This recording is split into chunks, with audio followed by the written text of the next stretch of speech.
Dipaksa menikah demi harga diri keluarga, wanita ini harus hidup dengan pria yang tak ia cintai. Assalamualaikum warahmatullahi wabarakatuh. Hai teman-teman semua, selamat datang di Cerita Ainun. Apa kabar hari ini?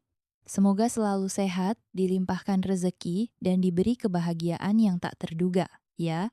Amin. Terima kasih sudah mampir dan mau meluangkan waktu buat menyimak kisah yang satu ini. Kisah tentang seorang wanita kuat yang harus memilih di antara cinta atau kehormatan keluarga. Tentang seorang pria sederhana yang diremehkan, tapi diam-diam menyimpan mimpi besar untuk membuktikan dirinya. Salma, seorang wanita mandiri, dipaksa menikah dengan Rudi, pria yang tak ia kenal dan jauh dari impiannya. Semua demi harga diri keluarganya. Sementara itu, Rudi, seorang pemuda miskin yang penuh luka batin, harus menerima pernikahan ini meski tanpa cinta. Dua hati asing disatukan oleh keadaan. Akankah mereka saling menemukan atau justru saling melukai? Kalau teman-teman penasaran dengan perjalanan mereka, yuk simak dari awal sampai akhir ya. Jangan lupa bantu support cerita ini dengan like, komen, dan subscribe. Semoga kisah ini membawa pelajaran, hiburan, dan mungkin harapan buat yang sedang berjuang di kehidupan nyata. Selamat menikmati kisah mereka.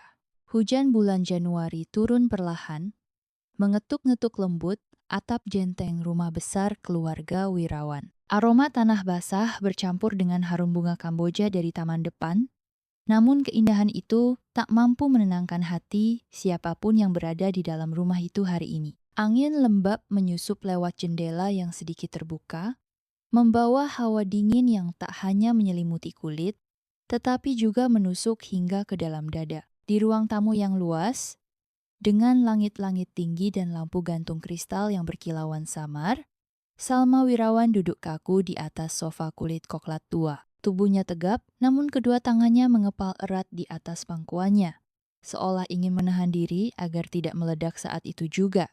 Sesekali, jemarinya yang halus bergetar tanpa ia sadari. Ia mengenakan blas putih sederhana dan celana kain abu-abu, jauh dari gaya elegan yang biasa ia tampilkan dalam kesehariannya sebagai arsitek muda di perusahaan besar. Tidak ada bedak di wajahnya, tidak ada lipstik merah marun favoritnya. Semua yang dikenakannya hari itu serba seadanya, seperti hatinya yang telah hilang arah. Salma menarik napas dalam-dalam, tapi udara yang masuk justru terasa sesak di paru-parunya. Di seberangnya duduk seorang pria asing, Rudi Saputra. Sosok yang selama ini hanya ia kenal sebatas nama. Ia duduk di ujung sofa, punggungnya tegak tapi tidak kaku, dengan kepala sedikit menunduk. Kemeja biru muda yang dikenakannya tampak sedikit kusut, meski jelas ia berusaha terlihat rapi. Sepatu kulit hitamnya tampak mengilap, barangkali baru disemir pagi tadi. Ada semacam ketulusan dalam wajahnya, namun ketulusan itu tak cukup untuk mengubah pandangan Salma yang kini kabur oleh rasa kecewa. Ini bukan pertemuan pertama mereka, tapi jelas bukan juga pertemuan yang pernah Salma bayangkan dalam hidupnya. Rudi, pria dari keluarga sederhana, pekerja keras yang hidupnya jauh dari kemewahan, kini duduk di sana, akan segera menjadi bagian dari hidupnya. Bukan karena cinta, bukan karena pilihan, tapi karena paksaan. Salma, suara Pak Wirawan tiba-tiba memecah keheningan. Datar, tak ada ruang untuk penolakan dalam nada bicaranya. Salma tidak segera menjawab. Tatapannya kosong mengarah ke jendela, memandangi tirai putih yang bergoyang ditiup angin. Kamu tahu kenapa ayah mengambil keputusan ini? Lanjutnya. Suara pria itu tetap tenang, seperti orang yang tengah membicarakan urusan bisnis, bukan pernikahan anak sulungnya. Tahu, tentu saja Salma tahu. Semua orang di rumah itu tahu.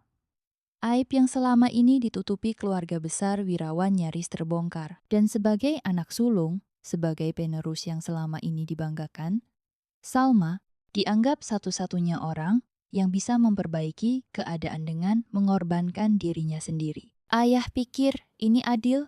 Salma akhirnya bersuara. Suaranya serak seperti menahan sesuatu yang sulit untuk dikeluarkan. Pak Wirawan memandangnya lama, tajam. Kehormatan keluarga lebih penting daripada perasaanmu, Salma.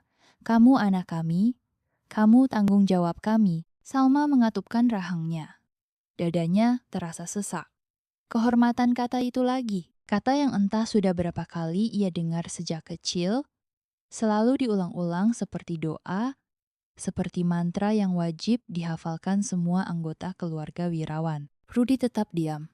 Ia tidak punya hak bicara dalam urusan ini. Ia tahu posisinya.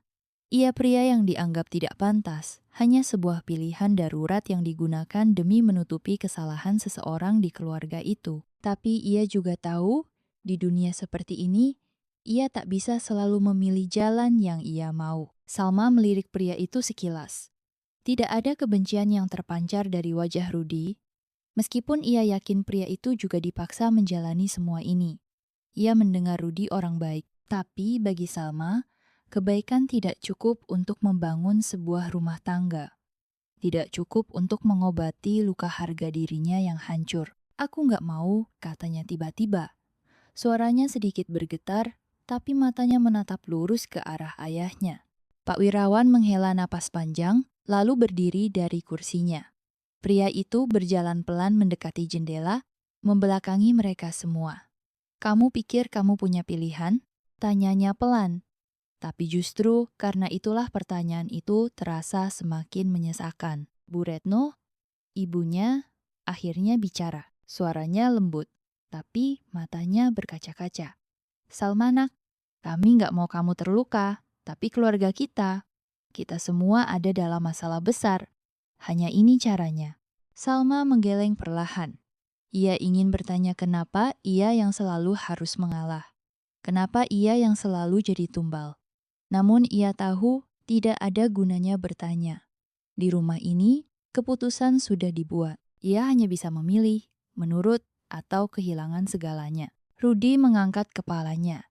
Ia menatap Salma, kali ini lebih lama. Aku nggak janji bakal bikin kamu bahagia, katanya pelan, jujur. Tapi aku janji nggak akan nyakitin kamu. Salma menatap pria itu lama dalam diam. Ada ketulusan di sana. Bukan janji manis, bukan harapan kosong. Hanya seseorang yang sama-sama terjebak, mencoba menjalani apa yang sudah ditentukan. Pak Wirawan berbalik, wajahnya kembali dingin. Pernikahan akan dilaksanakan minggu depan. Semua sudah diatur. Salma merasa tubuhnya semakin berat. Kakinya seolah menancap di lantai, sulit untuk digerakkan. Ia merasa seperti boneka, diikat tali yang tidak kasat mata, digerakkan oleh tangan orang lain. Di luar, hujan mulai reda. Tapi di dalam dirinya, badai baru saja dimulai. Salma berdiri di depan cermin besar di kamar tidurnya. Kamar itu luas, didesain dengan selera tinggi yang menjadi ciri khasnya sebagai arsitek. Semua serba minimalis namun elegan rak buku tersusun rapi di sudut, dinding bercat putih bersih, dan jendela besar yang menghadap ke taman belakang. Tapi pagi itu, semua tampak asing. Seolah-olah ruang itu bukan lagi miliknya. Bahkan dirinya sendiri di balik pantulan cermin tampak seperti orang asing. Di jari manis tangan kanannya, melingkar sebuah cincin emas polos. Cincin itu ringan, tapi entah mengapa terasa seperti rantai yang memberatkan hidupnya. Ia mengangkat tangannya, memperhatikan kilau logam itu, sambil menghela napas berat. Pintu kamar terbuka perlahan. Bu Retno masuk tanpa suara, seakan takut mengganggu. Padahal yang terganggu adalah hati Salma yang tak akan pernah utuh lagi. Kamu sudah siap, nak? Tanya ibunya pelan, mendekat dengan langkah hati-hati. Salma tak menjawab. Ia hanya menatap lurus ke depan, seperti patung. Di matanya ada amarah yang dalam, namun juga kelelahan yang nyaris membuatnya pasrah. Kalau kamu nggak mau sekarang, kita bisa undur sebentar. Tapi tetap harus terjadi, Salma. Lanjut Bu Retno, mencoba bersuara selembut mungkin. Ia tahu, Salma tidak mudah dihadapi dalam keadaan seperti ini. Salma menurunkan tangannya. Ia berbalik, menatap ibunya dengan tatapan yang sulit dibaca.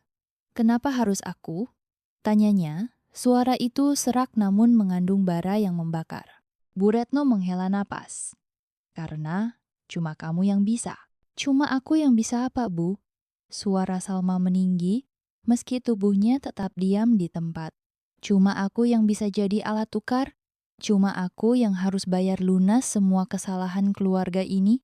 Ibu Salma mencoba mendekat, namun Salma mundur satu langkah. Jangan dekat-dekat, ucapnya tajam. Senyum lemah terbentuk di wajah Bu Retno. Nak, kami cuma ingin kamu aman. Kamu tetap bagian dari keluarga ini. Kalau kehormatan keluarga hancur, kita semua ikut hancur. Salma tertawa, kering, getir. Aku nggak peduli kehormatan keluarga, Bu. Yang aku tahu, aku hidup sekali. Sekali. Dan aku harus habiskan hidupku sama pria yang bahkan nggak aku kenal, cuma karena kalian nggak mau malu. Bu Retno menunduk. Ia tahu tidak ada kata-kata yang bisa meredakan amarah Salma hari ini. Lalu bagaimana dengan mimpi-mimpiku? Aku ingin bangun rumah sendiri, karier sendiri. Aku mau hidup atas pilihanku sendiri. Mata Salma kini berkaca-kaca.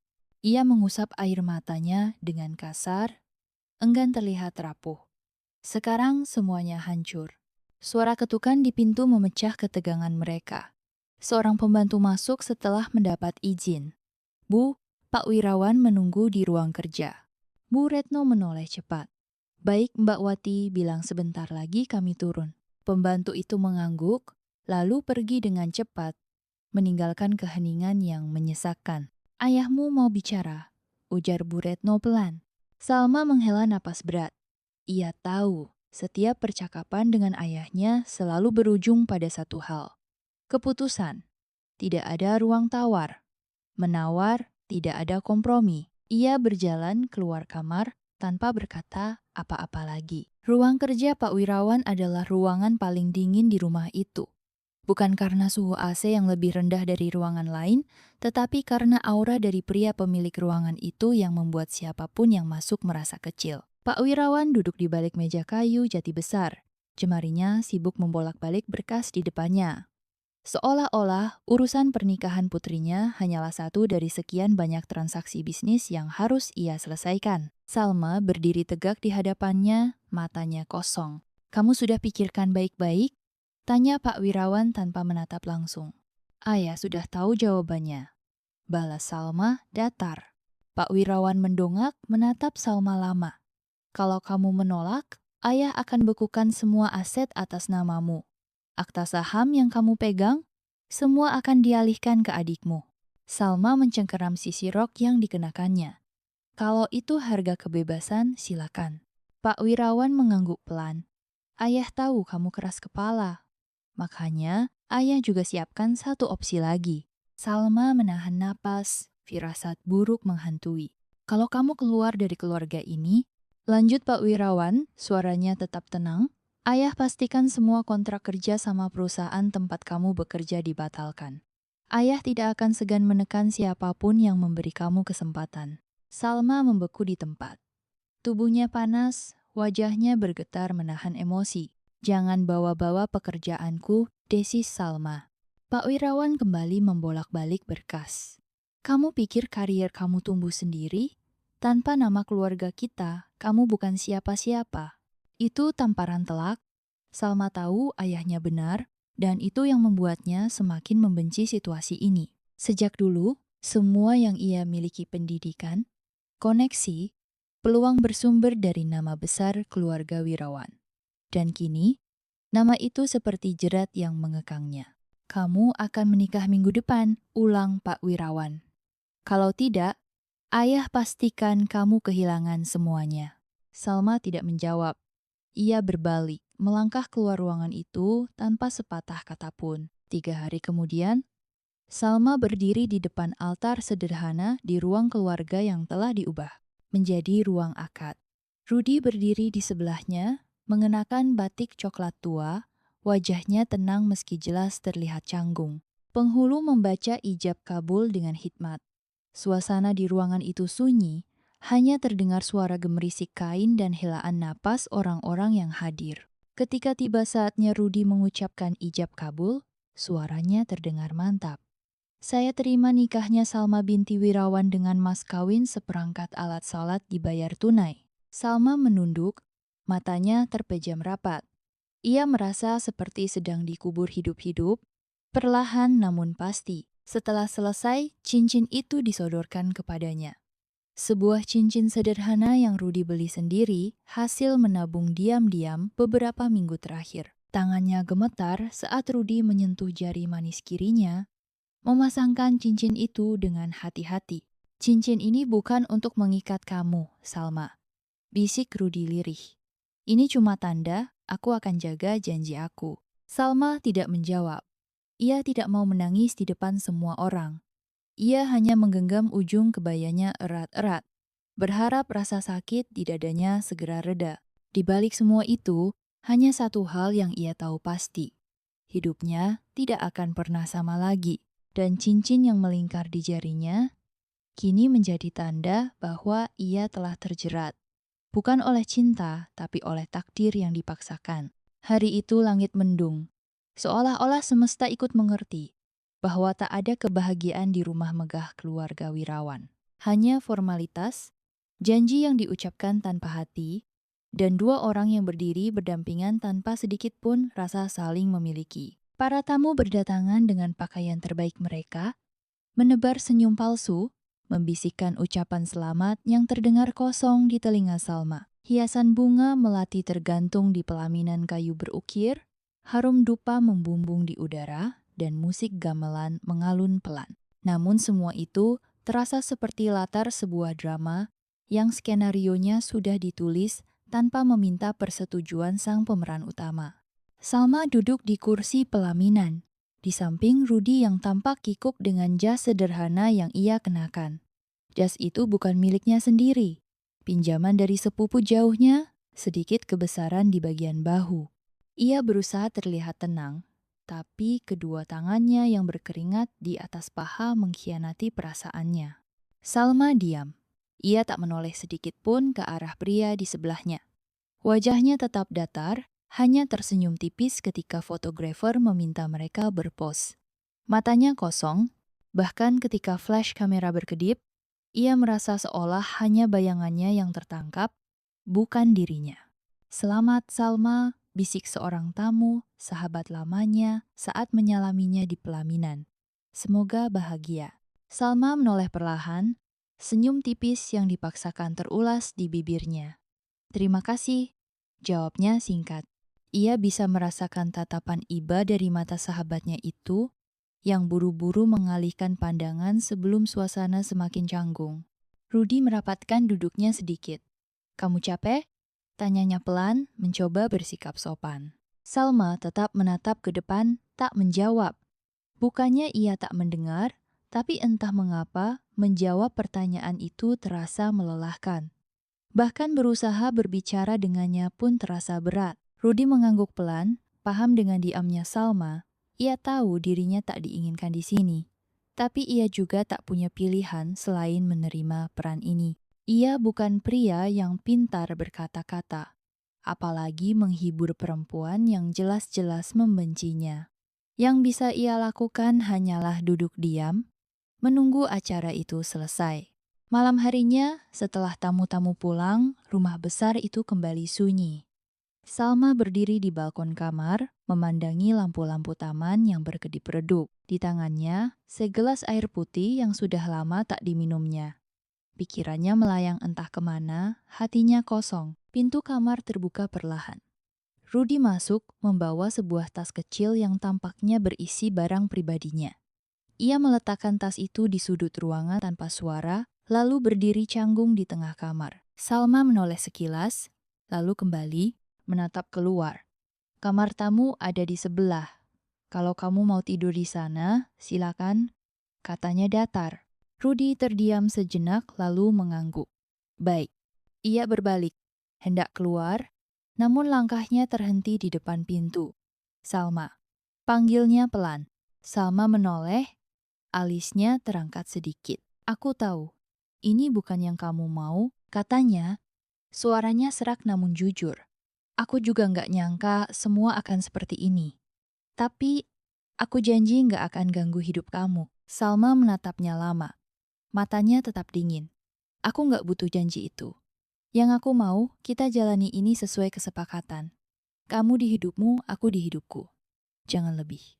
Rudy menunduk pelan. Baik. Setelah itu, ia keluar dari kamar tanpa suara. Salma kembali ke balkon, menatap langit yang semakin gelap.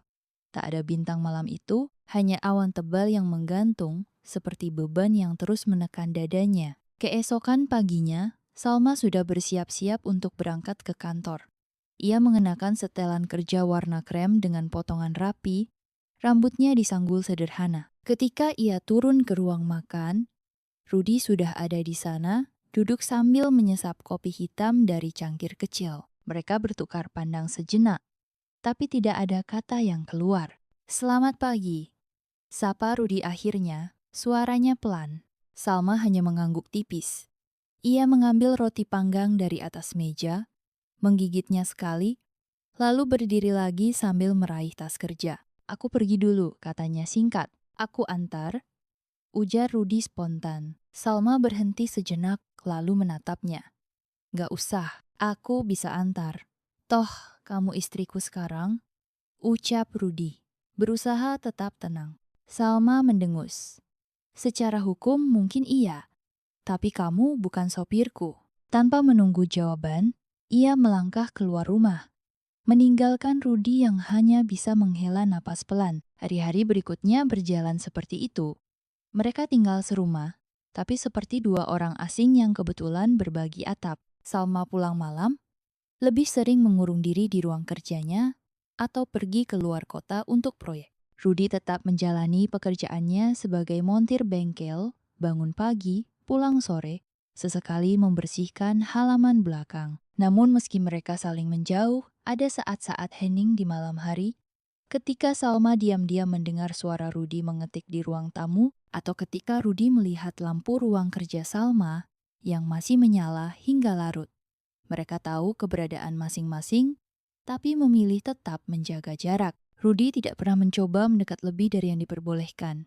Ia tetap menghargai batas yang Salma buat, meskipun kadang ia bertanya-tanya, apakah semua ini akan berubah suatu hari nanti. Salma, di sisi lain, masih menata hatinya. Ia belum bisa menerima kenyataan bahwa hidupnya kini terikat oleh sebuah cincin yang tidak ia pilih. Ia belum tahu kemana semua ini akan membawanya. Yang ia tahu, untuk saat ini, ia hanya ingin bertahan tanpa cinta, tanpa harapan. Hanya waktu yang mungkin akan menjawab, apakah dua orang asing ini bisa menemukan makna dari semua yang mereka jalani. Malam mulai larut. Rumah besar itu senyap, hanya sesekali terdengar suara jam dinding berdetak pelan di ruang keluarga. Hujan rintik-rintik jatuh di luar jendela, mengiris sepi malam itu, seolah menegaskan dinginnya suasana di dalam kamar pengantin yang sama sekali tak menyerupai malam pernikahan. Salma duduk di sisi ranjang besar, masih mengenakan kebaya putih yang kini telah ia buka sebagian, menyisakan tank top berwarna netral dan kain batik yang membungkus kakinya. Ia menatap kosong ke dinding, menahan lelah yang tak hanya bersumber dari tubuh, tetapi juga dari jiwanya yang sekarat. Matanya berat, tapi pikirannya terlalu gaduh untuk bisa tertidur. Rudy masuk pelan. Ia baru selesai mandi, rambutnya masih basah, kaos abu-abu yang ia kenakan sederhana, seperti pria-pria biasa yang pulang dari kerja keras. Tangannya sibuk mengelap rambut dengan handuk kecil. Ia melirik sekilas ke arah Salma, yang tetap diam, lalu kembali memalingkan pandangan. Kamar tamu dikunci, ucap Rudy pelan, nyaris seperti bergumam. Salma mendengus pelan. Aku nggak ngurus, balasnya dingin. Rudy hanya mengangguk kecil. Ia berjalan menuju sisi lain tempat tidur, menarik selimut tanpa suara, lalu merebahkan tubuhnya di tepi ranjang, jauh dari posisi Salma, seperti dua kutub yang enggan bersinggungan. Lampu kamar dimatikan. Hanya lampu meja kecil yang dibiarkan menyala temaram, menciptakan bayang-bayang samar di dinding. Udara dingin dari AC membuat Rudy menarik selimut hingga ke dada. Ia memejamkan mata, mencoba rileks, tapi rasa asing memenuhi dirinya. Bukan karena tempat baru, tapi karena orang yang tidur beberapa meter darinya, seorang perempuan yang kini sah menjadi istrinya, namun sama sekali tidak ia kenali. Salma masih duduk menatap keluar jendela. Hujan semakin deras. Ia menarik napas panjang sebelum akhirnya berbaring, membelakangi Rudy. Punggung mereka saling berhadapan. Dunia mereka tetap terpisah oleh dinding tak kasat mata yang tak bisa ditembus oleh siapapun. Beberapa menit berlalu tanpa suara. Hanya suara hujan dan detak jam dinding yang menemani. Kalau kamu mau kunci kamar ini dari dalam, gak apa-apa. Suara Rudy tiba-tiba terdengar pelan, datar, nyaris tanpa intonasi. Salma tidak menjawab. Matanya tetap menatap lurus ke tembok. Aku gak akan sentuh kamu, lanjut Rudy. Nadanya lebih seperti memastikan dirinya sendiri. Kamu aman. Salma memejamkan mata. Ia mendengar kata-kata itu, dan anehnya ada sedikit rasa lega. Meski hatinya tetap tertutup, setidaknya ia tahu Rudy tidak akan melewati batas. Bagus, ucap Salma akhirnya. Aku nggak pernah anggap kita suami istri. Ini cuma formalitas. Rudy menarik napas pelan. Aku tahu, keheningan kembali memenuhi kamar itu. Mereka tidur di ranjang yang sama, namun rasanya seperti tidur di dua dunia berbeda. Pagi datang terlalu cepat bagi Salma. Ia bangun dengan mata berat, tubuh pegal karena semalaman hampir tak bisa terlelap. Begitu membuka mata, ia melihat sisi tempat tidur Rudy sudah kosong. Selimut pria itu rapi, tak berantakan, seolah ia tak pernah tidur di sana. Ia turun dari tempat tidur, melangkah menuju jendela, membuka tirai perlahan. Cahaya pagi yang mendung menerobos masuk, menerangi kamar dengan warna kelabu yang pas dengan perasaannya. Di dapur, suara panci dan sendok beradu terdengar. Salma berjalan turun tanpa suara hanya untuk memastikan. Rudy berdiri di depan kompor, memasak mie instan di dalam panci kecil. Tangannya cekatan, sesekali meniup uap panas yang mengepul dari mangkuk. Ia masih mengenakan kaos abu-abu yang sama dengan semalam. Rambutnya berantakan tapi tampak lebih santai. Salma memperhatikan dari pintu dapur. Ada rasa aneh di dadanya, entah apa, bukan simpati. Mungkin heran, atau sekadar keanehan karena melihat seorang pria seperti Rudy memasak di dapur rumahnya bukan. Rumah orang tuanya. Rudy menoleh tanpa sengaja, mendapati Salma berdiri diam. Mau sarapan? Tanyanya pelan, seperti biasa, datar, tanpa nada mengiba atau memaksa. Salma menggeleng. Aku nggak lapar. Rudy mengangguk, kembali fokus pada mangkuk mie-nya. Ia duduk di kursi dekat meja makan dengan tenang, suapan perlahan seperti orang yang biasa hidup sederhana dan gak buru-buru. Bukan tipikal pria dari keluarga besar kaya raya. Kamu gak kerja? Tanya Salma akhirnya tanpa menatap langsung. Masuk sore, jawab Rudy pendek. Oh, obrolan selesai begitu saja. Sunyi kembali merayap. Salma melangkah ke ruang tamu, mengambil tas kerja, lalu bersiap pergi. Ia tak mengatakan apapun sebelum keluar rumah. Rudy hanya menatap punggungnya. Diam. Hari-hari berikutnya seperti itu juga. Malam-malam mereka tetap dingin. Mereka tidur di ranjang yang sama, tapi saling membelakangi, menjaga jarak aman. Tak pernah ada pertanyaan pribadi, apalagi percakapan yang berarti. Hanya dua orang asing, terikat oleh janji yang dibuat orang lain, hidup dalam satu rumah, tanpa tahu harus apa. Kadang Salma mendengar suara Rudy mengetuk pintu kamar mandi di pagi hari, hanya untuk memastikan apakah ia sudah selesai. Kadang Rudy menemukan kotak makan siang yang diletakkan di meja, berisi sisa masakan dari dapur. Tapi mereka tak pernah membahas itu. Tak pernah saling berterima kasih, apalagi meminta maaf. Mereka hidup di antara batas yang rapuh. Mungkin satu hari batas itu akan pecah, tapi untuk saat ini, mereka tetap dua orang asing yang mencoba bertahan sendiri. Di ranjang yang sama, malam itu seperti biasa, Salma tidur lebih larut. Ia baru selesai membaca dokumen proyek di ruang kerjanya. Ketika ia masuk kamar, lampu sudah redup, Rudy sudah berbaring. Hujan turun lagi, kali ini lebih deras. Petir sesekali menyambar, membuat jendela bergetar. Salma ragu sejenak sebelum berbaring di sisi ranjangnya. Ia menarik selimut, mencoba menenangkan pikirannya yang berisik. Rudy berbicara pelan tanpa menoleh. Kalau kamu mau, aku bisa pindah ke sofa. Salma diam lama sebelum akhirnya menjawab, "Nggak perlu, aku nggak takut. Mungkin itu bohong." Tapi malam itu, ia hanya ingin tidur tanpa harus mendengar lagi suara hati yang terus memberontak. Mereka tetap tidur berseberangan, tapi ada sesuatu yang berubah. Mungkin kecil, mungkin nyaris tak terlihat, tapi ada. Dan terkadang, itulah awal dari segalanya. Pagi itu, Salma berdiri lama di depan kaca rias. Sanggulnya rapi, bibirnya dioles tipis dengan lipstik warna nude, dan setelan kerjanya tampak elegan seperti biasa. Ia menatap bayangannya sendiri, tapi matanya tampak kosong. Di lehernya, kalung berliontin kecil menggantung. Liontin itu sederhana, berwarna perak, tapi bukan sekadar perhiasan. Ada ukiran kecil di sana, huruf A yang hanya dia dan satu orang lain yang tahu artinya. Arfan. Nama itu masih terukir jelas di pikirannya, sejelas bayangan pria itu saat dulu menatapnya dengan mata hangat di sore hari, saat mereka duduk di bangku taman kampus, membicarakan mimpi-mimpi sederhana. Arfan adalah segalanya masa mudanya, mimpinya, harapannya yang perlahan hancur sejak keputusan keluarga merampas hidupnya. Sal, kalau suatu hari nanti kita nggak bisa sama-sama, aku nggak mau dengar, potong Salma waktu itu. Tapi kamu harus siap. Enggak, kita pasti bisa.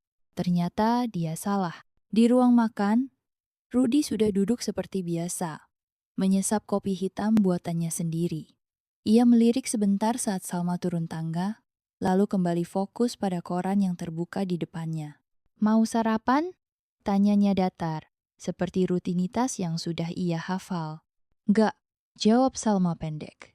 Ia berjalan ke dapur, mengambil air putih, lalu berdiri di dekat pintu, seperti tidak betah berlama-lama di situ. Rudy mengangguk pelan. Ia tak protes. Sudah biasa. Namun pagi itu, Salma merasa dadanya lebih berat dari biasanya. Mungkin karena tadi malam, ia kembali membuka album foto lama. Foto-foto dirinya dengan Arfan, di masa-masa mereka masih saling mencintai tanpa beban. Masih ada yang kamu pikirin? Tanya Rudy tiba-tiba, membuat Salma nyaris tersedak. Salma menoleh cepat. Maksud kamu? Rudy menatap matanya. Tak lama, tapi cukup dalam. Kamu kelihatan berat banget pagi ini. Salma menghela napas, berusaha tetap tenang. Gak ada. Kalau suatu hari mau cerita, ucap Rudy sambil melipat korannya, aku dengar. Salma tak menjawab. Ia hanya mengambil tas kerja, melangkah keluar tanpa sepatah kata.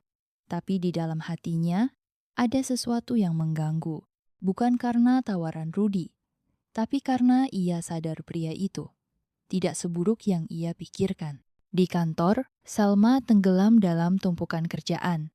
Presentasi klien, laporan keuangan, revisi desain interior proyek baru. Tapi pikirannya tak sepenuhnya ada di situ. Sesekali ia melirik ponselnya, membuka aplikasi chat lama yang jarang ia pakai. Nama itu masih tersimpan di daftar kontaknya. Arfan, terakhir online 2 hari lalu. Ia ragu, jarinya berhenti di atas layar. Ingin mengetik sesuatu, sekadar menanyakan kabar, atau hanya menyapa. Tapi jemarinya berhenti. Dia sudah menikah. Dengan Rudy, walau tanpa cinta, Salma, suara itu membuyarkan lamunannya. Rani, sahabat sekaligus rekan kerjanya, berdiri di samping meja. Iya, kamu kenapa? Dari tadi kayak nggak fokus. Salma tersenyum hambar. Nggak apa-apa. Rani menatapnya lekat. Kamu ketemu Arfan ya? Salma menggeleng. Nggak, tapi kamu masih mikirin dia. Bukan pertanyaan. Pernyataan. Salma diam.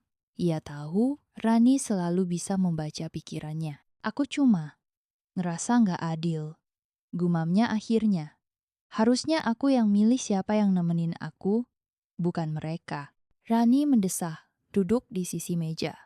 Tapi sekarang kamu udah nikah, Sal. Salma menatap Rani. Nikah sama orang yang bahkan aku nggak kenal. Rani menarik tangan Salma, menepuk punggungnya lembut. Mungkin kamu butuh waktu buat kenal dia. Salma mengalihkan pandangan. Atau butuh waktu buat nerima semuanya udah telat. Sore itu, di parkiran kantor, Salma berhenti mendadak. Seseorang berdiri di depan mobilnya. Arfan, masih sama seperti dulu. Jaket kulit coklat tua, celana jeans, dan tatapan yang membuat jantungnya berdetak lebih cepat. Beberapa detik mereka saling diam, hanya saling menatap. Sal, sapa Arfan, suaranya pelan. Apa kabar? Salma menelan ludah. Baik, Arfan mengangguk. Aku nggak tahu harus ngomong apa. Tapi, aku pengen ketemu kamu. Buat apa? Aku cuma pengen tahu. Kamu bahagia? Salma terdiam lama. Lalu menunduk. Kamu nggak perlu tanya itu. Karena jawabannya jelas. Tidak. Arfan menarik napas dalam. Kamu tahu aku masih di sini kan? Salma menatapnya lagi. Ada sesuatu yang bergetar dalam hatinya, sesuatu yang belum mati. Aku udah nikah, Fen. Tapi kamu nggak bahagia. Salma menghela napas. Itu bukan urusan kamu lagi. Arfan menatapnya lama sebelum akhirnya mengangguk pelan. Kalau suatu hari kamu butuh aku tetap ada di sini. Tanpa kata lain, Arfan berbalik pergi, meninggalkan Salma yang masih berdiri di situ. Tubuhnya gemetar. Matanya basah. Cinta itu belum mati. Tapi ia tak tahu apakah itu akan menyelamatkannya atau justru menghancurkannya. Malam itu, Salma pulang lebih malam dari biasanya. Rudi sudah di ruang tamu menonton televisi dengan suara pelan. Saat ia masuk, pria itu hanya melirik singkat. Kamu makan? Tanya Rudi. Salma menggeleng. Enggak lapar. Capek? Biasa. Rudi menunduk, lalu bangkit dari sofa. Ia melangkah ke dapur, mengambil segelas air, lalu menyerahkannya pada Salma. Salma menerimanya tanpa kata. Kalau mau cerita, aku nggak mau, potong Salma cepat. Rudi mengangguk. Baik, mereka kembali diam. Tapi malam itu, Salma merasa lelah lebih dari biasanya. Ia memejamkan mata di tempat tidurnya, tapi pikirannya masih terbang jauh. Pada Arfan, pada dirinya sendiri, dan pada rasa yang belum mati, rumah besar itu selalu tampak rapi. Terlalu rapi. Tidak ada gelas kotor yang tertinggal di meja. Tidak ada baju berserakan di kursi. Lantai selalu mengkilap, seakan tidak pernah ada orang yang benar-benar hidup di dalamnya. Salma pulang kerja menjelang maghrib. Deru mobilnya yang masuk garasi seperti satu-satunya tanda bahwa rumah itu masih dihuni manusia. Ia turun, membawa tas kerja di tangan kanan, langkahnya cepat seperti biasa. Sesekali ia melirik jendela ruang tamu yang remang. Lampu dinyalakan tapi tak ada suara. Televisi mati. Hanya samar suara azan dari masjid di ujung gang yang memecah keheningan. Pintu rumah terbuka. Rudi berdiri di sana. Hujan. Katanya pelan, hanya satu kata. Langit memang mendung. Udara sudah dingin sejak sore tadi. Iya, jawab Salma singkat. Ia menunduk melepas sepatu di teras, lalu masuk. Mereka tak berbicara lagi. Di meja makan, 2 piring nasi sudah tertata. Rudi memasak sendiri, seperti biasa. Ia tidak pandai masak, tapi sekadar menumis sayur atau menggoreng telur bukan masalah.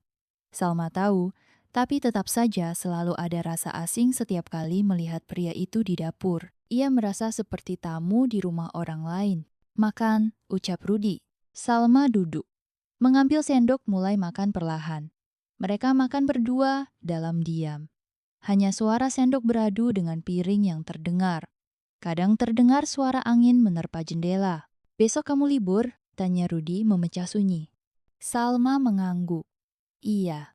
Kalau mau, aku ada kerja di bengkel. Butuh orang buat nulis laporan stok barang. Salma menoleh, bingung. Kenapa kamu nawarin aku? Rudi mengangkat bahu. Daripada di rumah, gak ngapa-ngapain. Salma terdiam sebentar. Gak, makasih. Rudi tidak bertanya lebih jauh. Ia menyuap nasi lagi, tenang, seolah tawarannya barusan hanya obrolan basa-basi belaka. Malam turun pelan. Hujan akhirnya benar-benar jatuh, membasahi halaman kecil mereka. Salma duduk di ruang tengah membaca dokumen di laptop. Rudi ada di pojok ruangan, mengutak-atik sepeda motornya. Suara perkakas beradu kadang terdengar, pelan, tak mengganggu. Mereka seperti penghuni rumah kos yang sekadar berbagi tempat. Tak ada kehangatan. Salma sesekali melirik jam. Sudah lewat jam 10 malam. Ia menutup laptop, merapikan meja, lalu berdiri. Rudi berhenti mengutak-atik motornya. Udah malam, besok jangan bangun pagi. Salma menatapnya. Kamu ngurusin aku? Gak, cuma bilang aja. Salma menarik napas, lalu berbalik menuju kamar. Ia lelah, tapi bukan karena pekerjaan. Karena semua ini, rumah ini, pernikahan ini, di kamar, Salma duduk lama di sisi tempat tidur. Ia membuka laci meja, mengambil sebuah buku jurnal. Di dalamnya ada beberapa catatan lama yang ia tulis sebelum menikah. Saat ia masih bersama Arfan, saat dunia masih sederhana. Tanggal 17 Juli, Arfan bilang, kalau rumah itu bukan soal besar kecilnya, tapi soal siapa yang ada di dalamnya. Rumah adalah tempat di mana kita bisa pulang. Tanpa harus pura-pura kuat, tangannya gemetar membaca itu. Ia menutup buku cepat-cepat, meletakkannya kembali di laci, lalu menarik napas panjang. Di tempat tidur, Rudi sudah berbaring. Seperti biasa, ia tidur di sisi kanan, membelakangi Salma. Lampu kamar diredupkan. Tak ada suara. Salma masuk ke selimutnya. Dingin. Ia menatap langit-langit. Lama. Ia sadar ini bukan rumah. Ini hanya bangunan. Karena rumah butuh kehangatan. Dan itu tak pernah ada di sini. Pagi hari, Salma bangun lebih dulu. Ia masuk dapur, memasak air panas untuk teh. Di luar, suara burung gereja bertengger di dahan mangga kecil halaman mereka. Sesuatu yang jarang ia perhatikan sebelumnya. Rudi keluar dari kamar. Ia menguap sebentar, lalu langsung mengambil gelas kosong. Pagi, katanya pendek. Salma mengangguk. Pagi, ia menuangkan teh ke dalam 2 gelas. Memberikan salah satunya pada Rudi tanpa bicara. Rudi menerimanya. Makasih. Mereka duduk di kursi dekat jendela. Masih dengan jarak aman, tapi pagi itu. Rasanya tidak seberat biasanya. Mereka tetap 2 orang asing. Tapi pagi itu, Salma mendengar detak jam dinding terasa lebih lambat. Seolah waktu memberi mereka ruang untuk sekadar ada. Bukan saling mengenal, belum, tapi ada. Hujan baru saja reda sore itu, menyisakan bau tanah basah yang samar masuk dari jendela ruang tamu yang setengah terbuka. Di meja, ada 2 cangkir teh yang nyaris dingin. Salma duduk di kursi, matanya sibuk membaca sesuatu di layar laptop. Walau pikirannya entah di mana. Rudi keluar dari garasi, tangannya masih kotor oli. Ia melirik Salma lalu mendesah pendek. Makan dulu, katanya suara berat seperti biasa. Salma tak menjawab. Ia hanya mengangguk sedikit tanpa mengalihkan pandangan. Rudi menghapus tangannya dengan kain lap. Ia masuk ke dapur, mengambil nasi dan lauk yang sudah ia siapkan tadi siang. Ia makan sendiri tanpa banyak suara. Ini biasa, sudah berbulan-bulan begini, dan ia pikir ia sudah kebal. Tapi ternyata tidak. Malam itu, Salma masuk ke kamar lebih cepat dari biasanya. Ia masih mengenakan pakaian kerjanya, tas kerja diletakkan sembarangan di kursi dekat meja rias. Ia menatap cermin cukup lama, lalu tiba-tiba meraih liontin kecil di lehernya. Dielusnya pelan. Sudah berapa lama ia menyesali hidup seperti ini? Pintu kamar terbuka. Rudi masuk, membawa handuk di bahunya. Besok ada rapat pagi? Tanyanya. Salma mengangguk tanpa menatapnya. Iya? Mobil mau dipanasin? Rudi menawarkan, seperti biasa. Gak usah, jawab Salma singkat. Rudi mendekatkan diri ke meja, meletakkan kunci motor. Ia berdiri di situ, menatap punggung Salma yang masih diam. Napasnya terasa berat, sesuatu menumpuk di dadanya. Kamu marah sama aku? Rudi akhirnya bertanya. Salma menoleh sebentar. Enggak, kamu benci aku? Pertanyaan itu membuat Salma terdiam agak lama. Ia menunduk. Aku nggak tahu. Rudi mengangguk pelan. Aku nggak pernah maksa kamu suka aku, Sal. Tapi, bisa nggak setidaknya kita berhenti kayak orang asing? Salma menggigit bibirnya lalu berdiri. Aku nggak bisa pura-pura. Pura-pura apa? Suara Rudi mulai meninggi. Pura-pura kalau aku nyaman di sini. Suara Salma naik, emosinya tumpah juga akhirnya. Pura-pura kalau aku baik-baik aja. Aku nggak milih hidup kayak gini, Rudi. Rudi melangkah maju, matanya mulai panas. Aku juga nggak minta nikah sama kamu, Sal. Tapi kita udah di sini. Sama-sama, aku berusaha, aku coba. Tapi kamu selalu nutup diri. Aku ini apa buat kamu? Salma menatapnya tajam, matanya mulai basah. Kamu, orang asing yang numpang hidup sama aku. Kalimat itu seperti tamparan keras bagi Rudi. Rahangnya mengeras, napasnya memburu. Ia mengepalkan tangan tapi segera melepasnya lagi. Jadi itu yang kamu lihat? Aku cuma numpang hidup? Suaranya kini rendah tapi dingin. Salma membuang muka, merasa bersalah tapi juga marah pada dirinya sendiri. Rudi menatapnya lama, lalu menghela napas kasar. Mulai sekarang, gak usah lagi ngerasa terganggu sama keberadaan aku. Aku gak akan banyak ikut campur. Ia berbalik, keluar dari kamar tanpa kata lain. Suara pintu kamar sebelah tertutup keras. Salma terpaku, dadanya sesak. Malam itu, Salma duduk sendiri di ranjang. Tangannya gemetar memegang liontin di lehernya. Ia ingin menyalahkan Rudi, tapi kenyataannya ia marah karena ia sendiri tak bisa keluar dari bayang-bayang masa lalunya. Tangisnya jatuh pelan, tanpa suara. Tapi hatinya penuh badai. Pagi harinya, rumah itu lebih sunyi dari biasanya. Salma keluar kamar, mendapati meja makan kosong. Tidak ada sarapan, tidak ada secangkir teh yang biasanya sudah disiapkan oleh Rudi. Ia melangkah ke dapur. Sepi, ke garasi. Motor Rudi tidak ada. Ia melihat jam dinding. Baru pukul 6. Biasanya, Rudi ada di sana, walau hanya untuk duduk di teras. Ada rasa aneh yang menggelitik hatinya. Ia masuk ke dapur, membuka kulkas, mengambil telur, lalu menggorengnya sendiri. Ini bukan pertama kali ia masak di rumah ini. Tapi kali ini rasanya lain. Sepi. Lebih sepi. Sambil duduk di meja makan, ia melirik kursi kosong di seberangnya. Malamnya, Rudi baru pulang hampir jam 10 malam. Ia tak masuk lewat pintu depan, tapi langsung ke garasi. Suara motor dimatikan, lalu senyap. Salma mengintip dari jendela, tapi tak berani membuka pintu. Beberapa menit kemudian, Rudi masuk. Tubuhnya letih. Ia hanya mengangguk singkat saat melihat Salma berdiri di dapur. Lalu masuk ke kamar tanpa sepatah kata. Salma menatap punggungnya, ingin berkata sesuatu. Tapi lidahnya kelup. Rudi? Panggilnya akhirnya, suara pelan. Pria itu berhenti di ambang pintu kamar, menoleh setengah. Apa? Salma menunduk. Makasih, udah sabar. Rudi tak menjawab. Hanya diam beberapa detik sebelum akhirnya masuk ke kamar. Salma menghela napas panjang. Pertengkaran pertama mereka mungkin tidak menyelesaikan apapun.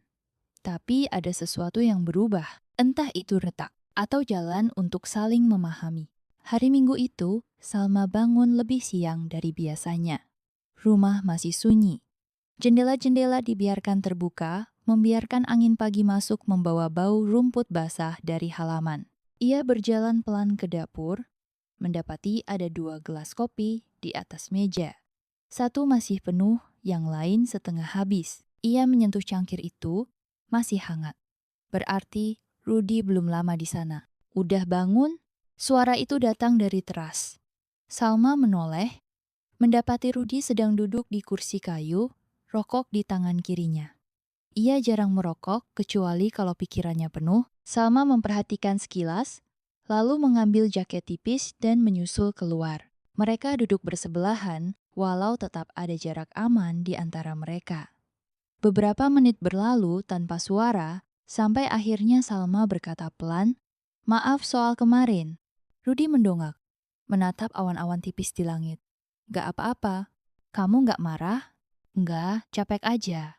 Salma mengangguk. Ia paham maksudnya. Siangnya, Salma masuk ke gudang kecil di samping garasi. Ia mencari beberapa barang yang tertinggal saat pindahan dulu. Rudi sedang mencuci motor di luar, membiarkannya sendirian. Gudang itu berdebu. Ada beberapa kardus yang tertumpuk, labelnya pudar. Salah satunya menarik perhatian Salma. Kardus bekas berwarna kokelat diikat tali plastik dengan tulisan spidol. Jangan dibuka. Awalnya Salma ingin membiarkannya. Tapi rasa penasaran mengalahkan segalanya. Ia menarik tali itu, membuka kardus pelan-pelan. Isinya rapi, ada tumpukan buku lama, sebuah kamera analog, dan sebuah kotak kayu kecil. Tangannya berhenti di kotak itu. Ia membukanya perlahan. Di dalamnya ada tumpukan foto. Hitam putih, sebagian sudah menguning. Di salah satu foto ada Rudy. Lebih muda, tersenyum cerah. Di sebelahnya berdiri seorang wanita, mengenakan kerudung putih. Wajahnya manis dan bersih. Tatapan mereka saling menguatkan. Salma menelan ludah. Di balik foto itu, ada catatan tangan yang agak pudar. Untuk Rudy, jangan pernah berhenti bermimpi. Wulan. Salma terdiam lama. Nama itu asing, tapi ada rasa familiar yang membuat dadanya berat. Ia mengembalikan foto itu ke tempatnya, menutup kotak kayu itu hati-hati. Namun rasa penasaran sudah terlanjur tumbuh di pikirannya. Malam itu, Salma memasak makan malam sederhana. Sesuatu yang jarang ia lakukan. Ia menunggu Rudy pulang dari bengkel, lalu diam-diam memperhatikan geraknya saat pria itu mencuci tangan di wastafel dapur. Makan dulu, kata Salma. Rudy menatapnya sekilas, ada rasa heran di matanya, tapi ia menurut. Mereka duduk berhadapan. Tidak banyak bicara. Sampai akhirnya, Salma membuka suara. Tadi aku ke gudang. Rudy berhenti mengunyah, pandangannya berubah hati-hati. Ngapain? Nyari barang, jawab Salma santai. Terus, aku nemu foto kamu sama perempuan itu. Rudy mendesah. Ia menyandarkan punggung ke kursi, menatap Salma dalam. Namanya Wulan. Dia siapa? Gumam Rudy, matanya kembali menatap meja. Tunangan gue dulu. Salma menahan napas. Jawaban itu membuat jantungnya berdegup aneh. Kenapa nggak pernah cerita? Tanyanya hati-hati. Karena nggak ada gunanya, jawab Rudy datar. Dia meninggal 4 tahun lalu. Kecelakaan. Salma mengerutkan kening, pelan-pelan meletakkan sendoknya. Maaf, aku nggak tahu. Rudy tersenyum tipis. Senyum yang lebih mirip luka yang tak pernah sembuh. Nggak semua orang kuat nerima kehilangan, tapi gue nggak punya pilihan. Salma menggenggam ujung taplak meja. Rasanya ada sesuatu yang runtuh di dalam dirinya. Selama ini ia mengira hanya dirinya yang terluka. Hanya dirinya yang terjebak dalam pernikahan tanpa cinta. Ternyata mereka berdua sama-sama terperangkap dalam kehilangan. Aku juga. Suara Salma pelan, belum sepenuhnya ikhlas ninggalin masa lalu. Rudy menatapnya. Tidak ada penghakiman di matanya. Hanya pengertian yang ganjil. Kita sama. Katanya pendek. Malam itu, mereka duduk lama di ruang tamu tanpa bicara banyak. Kadang hanya saling menatap jendela atau mengaduk teh di gelas yang sudah dingin. Tapi ada sesuatu yang berubah. Mereka mulai menyadari bahwa masing-masing membawa beban yang sama. Luka yang hampir serupa. Rumah itu masih dingin, tapi tak lagi terasa sunyi seperti dulu. Minggu-minggu setelah malam itu berjalan berbeda. Tidak ada percakapan besar, tidak ada perubahan mencolok. Tapi ada hal-hal kecil yang mulai terasa. Seperti pagi itu. Salma baru keluar dari kamar, rambutnya masih basah setelah mandi. Ia mendapati sepatu kerjanya di teras sudah bersih, lebih bersih dari biasanya. Lapisan debu yang biasanya menempel di tumit sepatu itu hilang. Ia memperhatikan detailnya. Bahkan solnya pun sudah disikat. Ia tahu itu bukan ulah pembantu, karena rumah ini memang tak punya pembantu. Saat ia berbalik, ia menemukan Rudy sedang menyiapkan helmnya di dekat motor. Sepatunya, kamu yang bersihin? Tanya Salma pelan. Rudy hanya mengangguk. Kelihatan kotor. Salma ingin berterima kasih, tapi lidahnya keluh. Ia hanya menunduk sebentar sebelum bergegas masuk ke mobil. Namun, sepanjang perjalanan, pikirannya tetap tertinggal di rumah. Hari-hari berikutnya, perhatian kecil itu terus berulang. Rudy menutup jendela kamar saat hujan turun tanpa diminta. Ia menaruh jaket tipis di punggung kursi kerja Salma ketika malam-malam Salma lupa waktu menatap layar laptop. Bahkan suatu sore, Salma pulang dengan tubuh lelah setelah rapat panjang. Di ruang makan, ada semangkuk sup ayam hangat. Ia mengenali aroma kunyit dan jahe yang samar. "Buat kamu," kata Rudi sambil membereskan bekas potongan sayur di dapur. Katanya capek. Salma menatap mangkuk itu lama. "Kamu masak sendiri? Siapa lagi?" Rudi tersenyum tipis. Rasanya aneh. Ada kehangatan yang tumbuh pelan, menyusup di antara pagar-pagar tinggi yang selama ini ia bangun. Suatu malam, Salma terbangun. Suara batuk terdengar samar dari ruang tamu. Ia keluar kamar, menemukan Rudi duduk bersandar di sofa.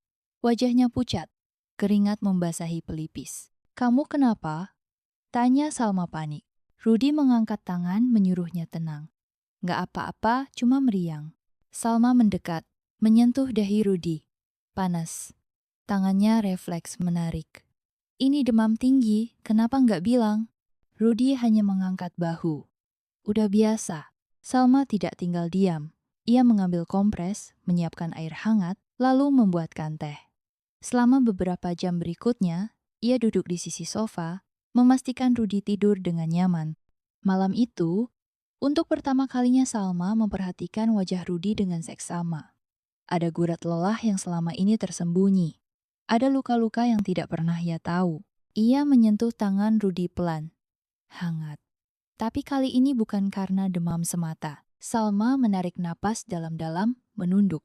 "Terima kasih," bisiknya lirih. Keesokan harinya, Rudi terbangun dengan tubuh lebih ringan.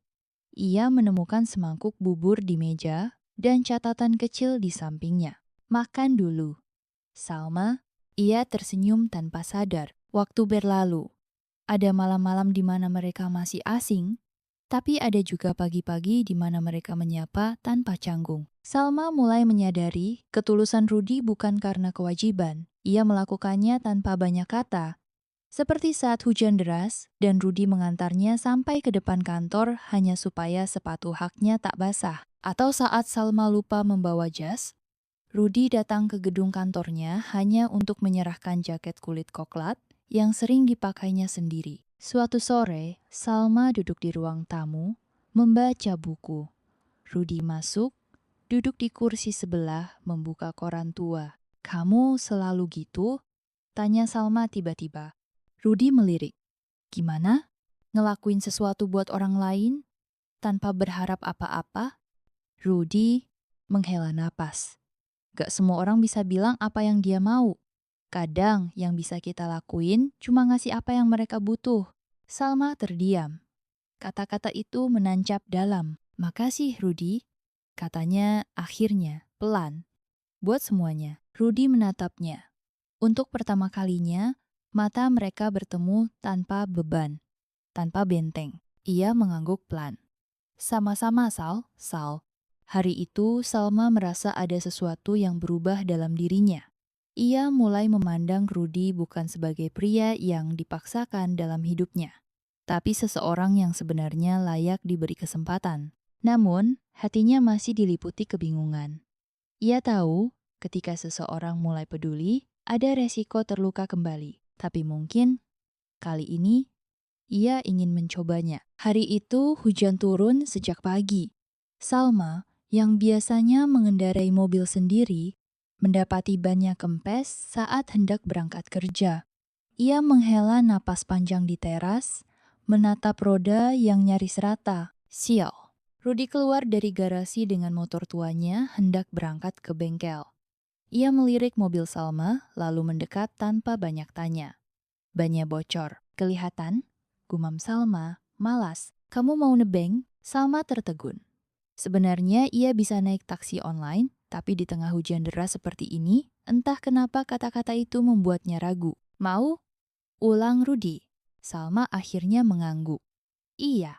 Perjalanan di atas motor terasa aneh.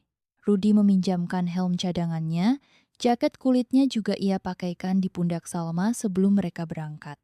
Hujan gerimis menerpa wajah, membuat udara dingin menusuk kulit. Tapi Salma merasa hangat. "Pegangan," kata Rudi tanpa menoleh. Aku bisa sendiri. Rudy menghela napas pendek. Salma, nada suaranya tegas, membuat Salma akhirnya menurut. Tangannya ragu-ragu memegang pinggang Rudy, kaku seperti patung. Rudy tertawa kecil. Bukannya trum kok, Salma tersenyum tanpa sadar. Entah kenapa, perasaan itu aneh. Ia bisa merasakan detak jantung Rudy lewat punggungnya, stabil dan tenang. Setelah sampai kantor, Rudy menurunkannya tepat di depan lobi. Ia turun dari motor, melepaskan helm, lalu membukakan jaket Salma yang masih terpasang rapi di tubuhnya. Makasih, kata Salma pelan. Rudy hanya mengangguk, lalu membereskan helm dan jaketnya sendiri. Sore nanti, aku jemput, tawarnya. Salma mengerutkan kening. Gak usah, aku bisa. Lagi hujan, potong Rudy. Kalau enggak, nanti kamu masuk angin. Ada rasa aneh yang berdesir di dada Salma. Ia mengangguk pelan, membiarkan dirinya diantar masuk oleh perhatian yang diam-diam menghangatkan. Sore itu, hujan belum reda. Rudy menunggu di bawah kanopi lobi kantor Salma. Motor tuanya tetap setia berdiri, sementara ia menyandarkan punggung ke dinding, sesekali mengecek ponselnya. Salma turun dengan payung kecil, tersenyum tipis melihat sosok yang menunggunya di sana. Kita mau langsung pulang? Tanyanya saat mereka sudah di atas motor. Enggak, aku harus belanja dulu buat makan malam. Jawab Rudy santai. Kamu mau ikut atau nunggu di rumah? Salma berpikir sejenak. Ikut deh. Mereka tiba di pasar kecil di pinggir jalan. Bukan supermarket besar, tapi pasar tradisional yang becek dan penuh suara pedagang berteriak. Salma mengangkat alis. Biasanya ia belanja di tempat yang nyaman, dengan AC dingin dan troli bersih. Serius kita kesini? Rudy tersenyum. Murah, Sal. Dan sayurnya masih segar. Salma mendesah, tapi akhirnya mengikuti di belakang Rudy. Yang membuatnya terkejut, Rudy hafal betul di mana tempat membeli daging yang bagus, siapa penjual sayur yang jujur, dan bagaimana menawar harga dengan ramah tanpa membuat pedagang tersinggung. Ia menyapa beberapa penjual dengan hangat. Mereka membalasnya dengan senyum lebar. Ini istrimu? Tanya seorang ibu pedagang tempe. Salma sempat gugup, tapi Rudy mengangguk santai. Iya bu, istrimu cantik mas. Rudy tersenyum, memandang Salma sekilas. Iya, cantik dan galak. Si ibu tertawa keras, membuat Salma tersipu tanpa sadar. Malamnya mereka makan malam sederhana di meja makan kecil rumah itu. Tumis kangkung, tempe goreng, dan sambal dadak. Semua Rudy yang masak, Salma cuma bantu motong-motong bahan. Lumayan juga kamu, kata Salma sambil mengunyah. Apa? Masaknya. Rudy tertawa kecil. Udah sering masak sendiri. Kalau enggak, siapa lagi? Salma mengangguk pelan. Ada rasa kagum yang tumbuh tanpa ia sadari. Setelah makan, mereka duduk di teras. Hujan sudah reda. Udara malam masih dingin, tapi langit mulai cerah, menampakkan bintang samar-samar. Kamu nggak pernah marah ya? Tanya Salma tiba-tiba. Rudy melirik. Sering, tapi nggak pernah kelihatan. Rudy diam sejenak. Marah itu capek. Mending dipakai buat mikir besok gimana caranya hidup lebih baik. Salma mengangguk pelan. Ia mulai mengerti kenapa Rudy terlihat selalu tenang. Bukan karena dia tak punya rasa, tapi karena ia memilih menyimpannya dalam. Malam itu, untuk pertama kalinya Salma merasa nyaman di samping Rudy. Bukan karena terpaksa, bukan karena harus, tapi karena ia benar-benar ingin. Di dalam hati, Salma tahu. Ia mulai melihat Rudy dengan cara yang berbeda. Seseorang yang mungkin tak sempurna, tapi menawarkan sesuatu yang sederhana. Ketulusan, dan tanpa sadar, itu membuatnya semakin bimbang. Apakah ia siap membuka hati lagi? Hujan turun makin deras malam itu. Salma dan Rudy berteduh di bawah atap warung sederhana yang bocor di sudut kota. Angin dingin menusuk kulit membuat Salma merapatkan jaket tipisnya. Tanpa banyak kata, Rudy melepaskan jaketnya sendiri dan menyampirkannya di pundak Salma. Gerakan yang sederhana, namun begitu mengejutkan. Salma menoleh, memandang Rudy dalam diam. Ada sesuatu di tatapan lelaki itu bukan dingin, bukan marah, melainkan tenang, hangat. Begitu asing namun juga menenangkan. Untuk pertama kalinya, Salma tak merasa sendirian di dekatnya. Di kejauhan, petir menyambar. Suaranya menggetarkan dada. Namun anehnya, Salma merasa lebih tenang daripada biasanya. Ia menarik napas pelan, lalu berkata, nyaris seperti bisikan, "Terima kasih, Rudi." Rudi tidak menjawab, hanya mengangguk pelan. Senyumnya samar, tapi nyata. Di balik gemuruh hujan malam itu, ada sesuatu yang perlahan berubah di antara mereka. Sesuatu yang Salma sendiri belum sepenuhnya mengerti. Namun hatinya tahu, itu awal dari sesuatu yang lain.